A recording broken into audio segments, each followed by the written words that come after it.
The KRYL had observed humanity for centuries, their monolithic ships cloaked in the silent void above Earth.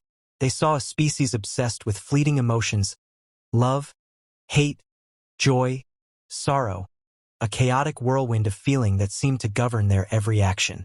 The KRYL, a species of logic and cold calculation, found them baffling. They were soft, physically weak compared to many galactic races, their bodies fragile and easily broken. The softest species, the KRYL High Council declared, their multifaceted eyes gleaming with detached curiosity. Yet they are expanding, a curious anomaly.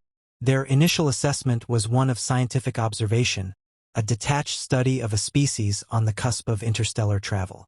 They saw the humans' penchant for self-destruction, their constant internal conflicts, their seemingly illogical devotion to abstract concepts like freedom and justice. The KRYL, with their unified consciousness and millennia of peaceful existence, struggled to comprehend such volatile behavior. Then came the Zarki. The Zarki were a brutal, insectoid race, driven by a relentless hunger for conquest. They swept across the galaxy, consuming resources and enslaving populations with ruthless efficiency. The KRYL, with their advanced technology, could have easily intervened, could have crushed the Zarki before they became a galactic threat. But the KRYL believed in non-interference, in observing the natural course of evolution, even if that meant witnessing destruction. The Zarki's advance brought them to the Sol system. The KRYL watched, their sensors recording every detail, as the Zarki armada descended upon Earth. They expected a swift, decisive victory for the insectoids. Humanity, with its relatively primitive technology and fractured nations, seemed no match for the overwhelming force. What the KRYL witnessed instead defied all their logical predictions. The initial Zarki assault was devastating. Cities crumbled, defenses shattered, and millions perished in the blink of an eye. The KRYL's analytical algorithms predicted complete human subjugation within weeks. But the humans didn't surrender. Instead, they fought back. Nations that had been on the brink of war just decades prior now stood shoulder to shoulder, united against the common enemy. They used every weapon at their disposal, from repurposed civilian vehicles to experimental energy weapons, their ingenuity born of desperation. The KRYL watched in disbelief as human pilots, flying outdated fighter jets, engaged Zarki warships, employing tactics that were reckless and unpredictable, yet surprisingly effective.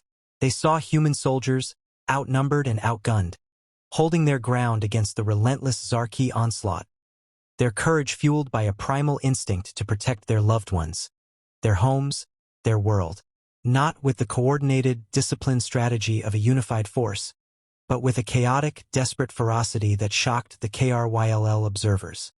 Nations that had been on the brink of war just decades prior now stood shoulder to shoulder, united against the common enemy.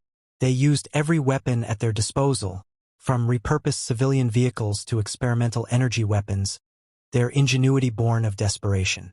The KRYL watched in disbelief as human pilots, flying outdated fighter jets, engaged Zarki warships, employing tactics that were reckless and unpredictable, yet surprisingly effective. They saw human soldiers, outnumbered and outgunned, holding their ground against the relentless Zarki onslaught, their courage fueled by a primal instinct to protect their loved ones, their homes, their world. They saw mothers shielding their children with their bodies, sacrificing themselves to buy them a few precious moments. They saw doctors working tirelessly in makeshift hospitals, tending to the wounded, their faces etched with exhaustion but their spirits unbroken.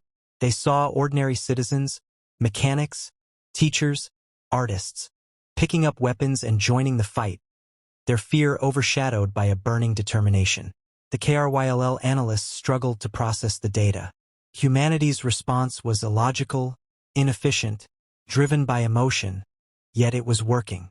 The Zarki, accustomed to swift victories and terrified of resistance, began to falter. The humans, fueled by grief and rage, fought with a ferocity that bordered on madness. They were outmatched in every measurable way, yet they refused to yield. The KRYL High Council watched as a small group of human pilots, flying a battered and barely functional spacecraft, executed a daring maneuver, penetrating the Zarki flagship's defenses and detonating a nuclear device within its core. The explosion crippled the flagship, sending shockwaves through the Zarki fleet. It was a suicide mission, a desperate gamble, yet it turned the tide of the battle. The KRYLL, with their emotionless logic, could not comprehend such self-sacrifice. It was irrational, wasteful, yet it was undeniably powerful. The humans, the softest species, were proving to be the hardest warriors the galaxy had ever seen. The battle for Earth raged for months, a brutal, bloody affair. The KRYLL continued to observe, their initial curiosity evolving into something akin to awe. They saw the human spirit, a force that defied their understanding of logic and reason. They saw the resilience of the human heart, its capacity for love, compassion, and courage, even in the face of unimaginable horror. Finally, after months of relentless fighting, the Zarki were defeated. Their fleet was decimated, their invasion repelled. Earth was scarred, its population decimated, but it was free. The KRYLL ships remained cloaked above Earth, their presence undetected.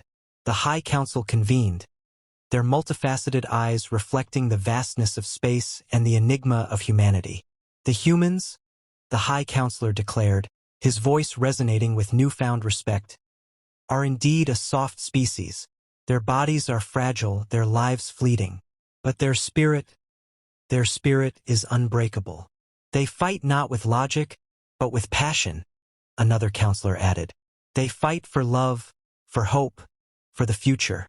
They fight for each other.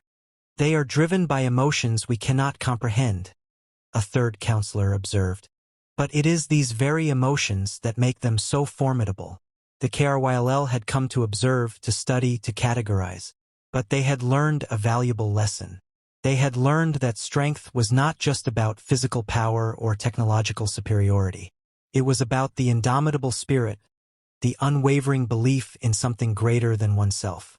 It was about the willingness to sacrifice everything for what you hold dear. The humans, the softest species, had shown the galaxy and the KRYLL the true meaning of resilience. They had proven that even the most fragile creatures could be the hardest warriors when their backs were against the wall. They had shown that love, compassion, and courage could be more powerful than any weapon. The KRYLL, for the first time in their long history, felt a flicker of something akin to admiration.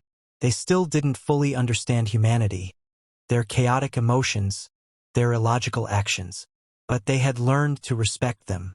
They had learned that the softest species could also be the hardest warriors, and that this paradoxical combination was what made them so uniquely human. The KRYLL knew they would never look at humanity the same way again. They had witnessed the fire in their hearts, a fire that burned brighter than any star, a fire that could not be extinguished. And they knew, with a certainty that transcended logic, that this fire would continue to burn, long after the KRYLL had returned to the silent void from whence they came.